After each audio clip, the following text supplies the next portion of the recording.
بسم اللہ الرحمن الرحیم۔ حاضرین و ناظرین ناظرات، آج سورۃ جمعہ کی ایک آیت کا مفہوم بیان کیا جائے گا۔ تمام حضرات توجہ سے سماعت فرمائیں۔ اللہ پاک نے ارشاد فرمایا، یا ایھا الذین آمنوا اذا نودی للصلاۃ من یوم الجمعۃ فاسعوا الی ذکر اللہ وذروا البیع۔ اے ایمان والو، جمعہ کے دن جمعہ کی جب اذان ہو جائے تو تم اللہ کے ذکر کی طرف دوڑو اور خرید و فروخت چھوڑ دو۔ ذالکم خیر لکم ان کنتم تعلمون، یہ تمہارے لیے بہتر ہے اگر تم جانتے ہو۔ اس آیت مقدسہ میں اللہ تبارک و تعالی نے نماز جمعہ کے کچھ احکامات بیان فرمائے ہیں۔ ان احکامات میں سے ایک حکم یہ ہے کہ جب اذان جمعہ ہو جائے سارے کام چھوڑ کے تم اللہ کے ذکر یعنی نماز جمعہ کے لیے تیار ہو جاؤ اور تم نماز جمعہ کے لیے مسجد میں پہنچنے کی کوشش کرو اور تم خرید و فروخت چھوڑ دو۔ صرف خرید و فروخت بھی نہیں چھوڑنی، جو چیزیں نماز جمعہ کے لیے مسجد میں پہنچنے میں رکاوٹ ہوں وہ ساری چیزیں چھوڑ دینی ہیں۔ ہاں البتہ راستے میں چلتے چلتے موبائل فون پہ یا ویسے کوئی چیز خرید و فروخت کرتے رہے تو اس میں کوئی حرج نہیں ہے، کیونکہ نماز میں پہنچنے تک اس میں کوئی رکاوٹ نہیں ہے کہ نماز کے لیے رواں دواں ہیں، اور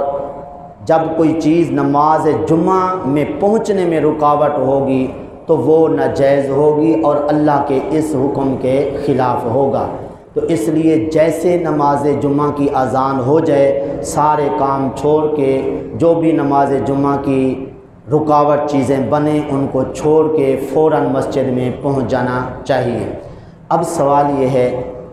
نماز جمعہ کے لیے تو دو اذانیں ہوتی ہیں، ایک پہلی ایک دوسری۔ اب پہلی اذان پہ سب کو چھوڑ دینا چاہیے یا دوسری اذان کو سن کر سب کو چھوڑ دینا چاہیے؟ یاد رکھیے کہ پہلی اذان سنتے ہی سب کو چھوڑ دینے کا حکم ہے۔ اگرچہ پہلی اذان حضرت عثمان رضی اللہ تعالی عنہ کے دور میں شروع ہوئی تھی، لیکن اب اس پہ اجماع ہے کہ پہلی اذان سنتے ہی دکانیں بند، باقی سارے کام چھوڑ کے فوراً جو ہے وہ مسجد میں پہنچنے کی کوشش کرنی چاہیے، ٹھیک ہے؟ اور یہ پہلی اذان سنتے ہی ضروری ہے کہ سارے کام چھوڑ کے مسجد میں پہنچ جائیں۔ اب سوال یہ ہے کہ کتنی لیٹ پہنچنا چاہیے مسجد کے اندر نماز جمعہ کے لیے؟ تو آج کل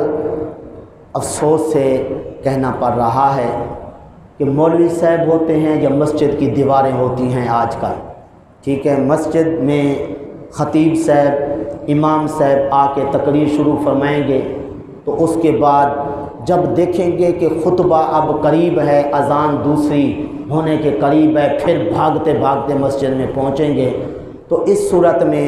ایک تو فرض کے تارک ہو رہے ہیں کہ اللہ نے فرض فرمایا کہ سارے کام چھوڑ کے تم مسجد میں جلدی سے پہنچ جاؤ، تو اس صورت میں کوتاہی کر رہے ہیں، فرض چھوڑ رہے ہیں۔ اس کے علاوہ اور بہت سارا اپنا نقصان کرتے ہیں۔ کیا؟ آقا کریم صلی اللہ علیہ وسلم نے فرمایا، جو نماز جمعہ کے لیے اذان سنتے ہی پہلی گھڑی میں مسجد میں پہنچ جاتا ہے اس صورت میں اسے 1 سال رات کو قیام کرنے کا ثواب ملے گا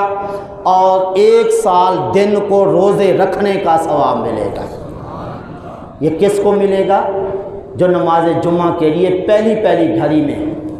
پہنچ جائے گا، پہلی ساعت میں پہنچ جائے گا، پھر وہ آ کے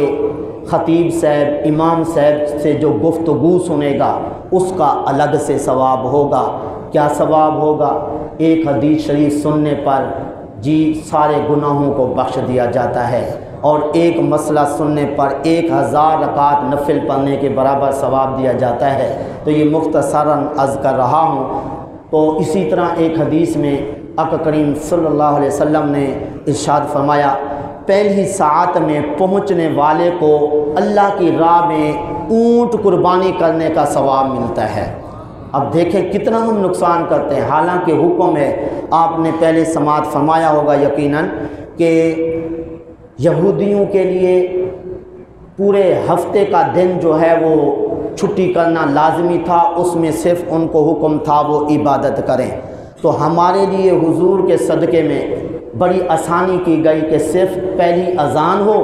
اذان کے بعد نماز جمعہ پڑھنے تک کا جو وقت ہے اس میں کوئی اور کام نہیں کرنا دنیاوی، اور اس میں مسجد میں گزارنا ہے، اللہ کا ذکر کرنا ہے، نماز جمعہ پڑھنی ہے۔ تو یہ تھوڑا سا وقت، گھنٹہ 1.5 گھنٹہ یا 2 گھنٹے جو ہیں وہ ہمیں پابند کیا گیا ہے کہ سارے کام چھوڑ کے ہم مسجد کے اندر ان کو گزاریں۔ اگر کوئی نہیں گزارتا ہے، اس میں سستی کرتا ہے، گھر میں بیٹھا رہتا ہے، دکانوں پہ بیٹھا رہتا ہے، تو اس صورت میں ایک تو اللہ کے فضل کا تارک ہوگا، دوسرا یہ جو ابھی آپ نے ثواب سماعت فرمایا اس سے بھی جو ہے وہ محروم ہو جائے گا۔ اس کے علاوہ اور ایک اہم بات اور دلچسپ، دل کو لگنے والی، اگر دل ہے تو آقا کریم صلی اللہ علیہ وسلم نے فرمایا کہ جب اذان ہوتی ہے فرشتے اللہ تعالیٰ کے آ جاتے ہیں تو ہر آنے والے کا نام لکھتے رہتے ہیں۔ تو جب نمازی نماز پڑھ کے جاتے ہیں یعنی نماز جمعہ، تو پھر وہ فرشتے جناب اللہ کی بارگاہ میں پہنچ جاتے ہیں، عرض کرتے ہیں اے اللہ تیرے نیک بندے نماز جمعہ کے لیے مسجد میں پہنچے تھے، ہم ان کا نام لکھ کے لے آئے ہیں، یہ تیرے بندے ہیں جو مسجد میں پہنچے تھے۔ اللہ فرماتا ہے میرے فرشتوں گواہ ہو جاؤ، میری عزت و جلال کی قسم میں ان کو بخش دیا ہے۔ تو اس لیے اس طرف ضرور ہمیں توجہ دینی چاہیے، خود بھی اپنے بچوں کو، اپنے ملنے والوں کو، اپنے ہمسایوں کو ذہن دینا چاہیے کہ بھی جیسے ہی پہلی اذان ہو جائے، پہلی اذان ہوتے ہی ہمیں مسجد میں پہنچ جانا چاہیے۔ اب دیکھیں مولوی صاحب کتنے ہمارے محسن ہیں، ٹھیک ہے، یہ اہم بات جو میں عرض کر رہا ہوں توجہ سے سننے کے قابل ہے۔ ہم لوگ، میں بھی بیچ میں ہوں جی، کہ ہم لوگ ائمہ کرام کی جن کے پیچھے نمازیں پڑھتے ہیں کتنی عزت کرتے ہیں، کتنا احترام کرتے ہیں، تو اس کا اندازہ ابھی جو میں کچھ عرض کرنے لگا ہوں آپ کو سمجھ آ جائے گی۔ وہ کیا ہے؟ ابن ماجہ شریف میں آقا کریم صلی اللہ علیہ وسلم کے ایک صحابی ہیں حضرت زرارہ بن سعد رضی اللہ، حضرت سعد بن زرارہ رضی اللہ تعالی عنہ، انہوں نے نا پہلی بار اور ایک ہی مرتبہ نماز جمعہ پڑھائی صحابہ کرام کو جو مدینے کے اندر رہنے والے تھے، کیونکہ نماز جمعہ ویسے فرض ہوئی ہے کہاں پہ؟ مدینہ شریف میں۔ تو پہلا جمعہ جو ہے وہ ایک قبیلہ تھا بنو سالم بن عوف،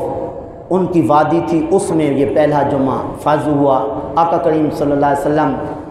مکہ شریف سے ہجرت کر کے پیر کے دن کو قباء پہنچے، وہاں پہ مسجد کی بنیاد رکھی، اور پہلی مسجد جو بنائی گئی وہ قباء مسجد ہے، جس میں کوئی بندہ 2 رکعت نماز نفل پڑھے اس کو ایک عمرے کا ثواب ملتا ہے، ٹھیک ہے۔ وہاں سے حضور جمعے کے دن وہ وادی کے اندر آئے تو وہاں پہ آقا کریم صلی اللہ علیہ وسلم نے نماز جمعہ پڑھائی۔ بہرحال جو میں عرض کرنے لگا تھا،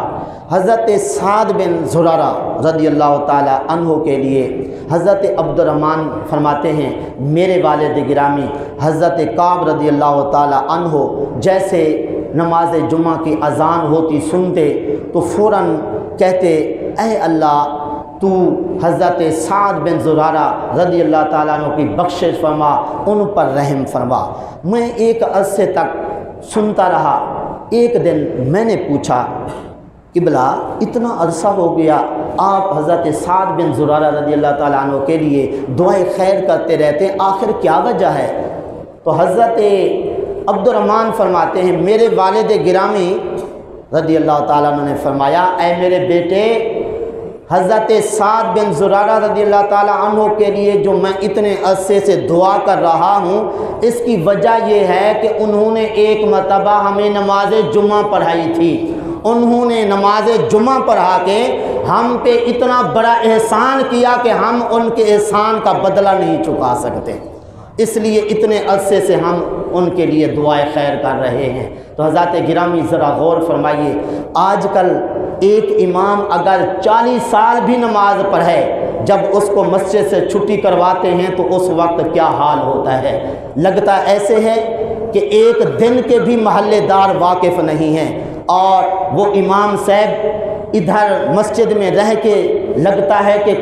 کسی کے ساتھ کبھی کوئی دوستی بھی نہیں رکھی اور کچھ لوگوں کو دیا ہی نہیں ہے، حالانکہ 40 سال 45 سال ایک امام خدمت کرتا ہے، نمازیں پڑھاتا ہے رات دن، جی لوگوں کی دیکھ بھال، نماز جنازے پڑھانے، نکاح پڑھانے، نہ جانے کون کون سے دکھ سکھ میں امام شریک ہوتا ہے، لیکن جب چھٹی کروانے پہ آتے ہیں، یہ میں صرف توجہ دلا رہا ہوں، ادھر کے تو ماشاءاللہ نیک لوگ ہیں، ایسی کوئی بات نہیں، میں اپنے بھاولپور کی بات کر رہا ہوں، وہاں پہ ایسے لوگ جی ہیں۔ تو بہرحال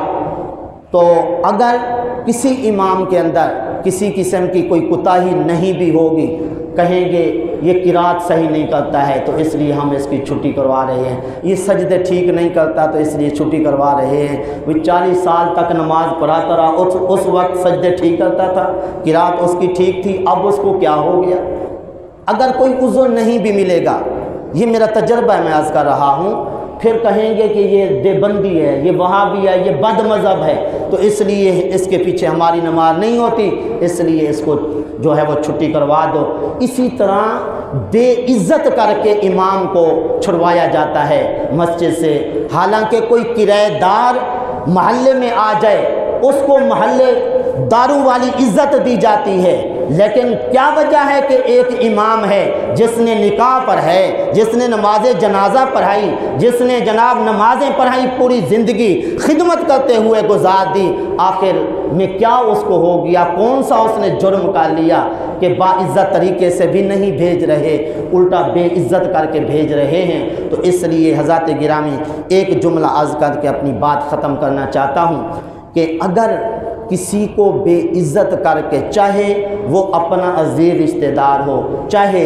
امام ہو، کوئی بھی ہو، جب بے عزت کریں گے معاشرے کے اندر، وہ ایک قتل کرنے کے مترادف ہے، کیونکہ وہ پھر معاشرے کے اندر تو زندہ رہنے کے قابل نہیں رہے گا، وہ چھپ چھپ کے وہ محلے میں اور وہاں پہ معاشرے میں جو ہے وہ رہے گا۔ تو اس طرح ایک قتل ہونے والا شخص تو قتل ہو گیا، وہ ادھر دنیا سے چلا گیا، اپنی جان چھڑوا گیا، لیکن ایک زندہ آدمی کو بے عزت کر کے قتل ہونے والے کی طرح جو ہے اس کو، بلکہ اس سے بھی زیادہ جو ہے اس کو تکلیف پہنچائی۔ تو بہرحال عرض کرنے کا مقصد یہ ہے کہ امام کے بڑے حقوق ہوتے ہیں اور وہ بڑی عزت کے قابل ہوتا ہے، اس لیے جس طرح جب تک وہ نماز پڑھاتا ہے اور خدمت کرتا ہے اس کو عزت دیتے ہیں، اسی طرح جب مجبوری ہے چھٹی کروانی بھی ہے، بڑی عزت سے ہاتھ جوڑ کے ہماری یہ مجبوری ہے، قاری صاحب، مولوی صاحب اگر آپ کرم بخشی فرما لیں تو یہ مسائل ہیں، تو آپ جو ہے مسجد کے اندر ہم کوئی اور امام لانا چاہتے ہیں، اگر آپ محسوس نہ فرمائیں اجازت بھی دے دیں ساتھ جی، اور باقی جب بھی آپ آئیں گے ہمارے ہر طرح کی خدمات آپ کے لیے حاضر ہیں۔ تو اس طرح وہ امام صاحب کتنا خوش ہو کے دنیا سے جائے گا اور مسجد سے جائے گا اور اس طرح محلہ چھوڑ کے جائے گا۔ تو بہرحال جس طرح ہر بندہ چاہتا ہے میرے بیٹے کی عزت ہو، میرا بیٹا اچھا کھائے پیے اور ہماری اولاد اچھا کھائے پیے، اسی طرح امام صاحب کو بھی یہی چیزیں چاہیے ہوتی ہیں۔ تو اس لیے ہر قسم کا اپنے امام، اپنے خطیب اور اپنے خدمت گزار کا ہر طرح جو ہے وہ خیال رکھنا ہے۔ دعا ہے اللہ تعالیٰ کی بارگاہ میں جو کچھ کہا صحیح عمل کی توفیق عطا فرمائے۔